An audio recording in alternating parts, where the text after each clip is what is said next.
這陣仔這中東戰爭呢，是互石化原料欠貨佮起價，親像就連這低米的米袋呢，即馬嘛同款的欠貨，各地農會攏有收到這廠商要起價的通知。中華德東農會是表示講，這米袋呢包裝的成本差不多是起3成，而且叫貨攏愛等，目前是會先來吸收成本。若陣這戰爭無停，安尼未來米嘛有真有可能起價。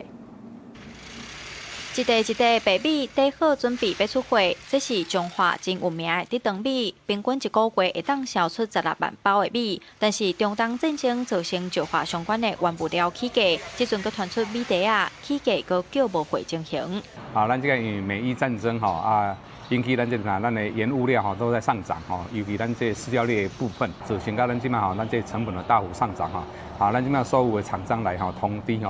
它的漲幅大約是在25%到30%左右。德東農會表示，目前平均起來，大概的米袋啊，一個起2塊至3塊，細個的起1塊至2塊，一年成本大約加28萬。而且這陣訂貨愛等2個月才會收到貨。目前相關的成本農會暫時吸收，但若戰爭繼續拍落去，未來真有可能會起價。銷售部分咱暫時不起這個漲價，是希望講我也能夠幫政府穩定咱國內米市場的價格。都不是只有這個而已，其他的也是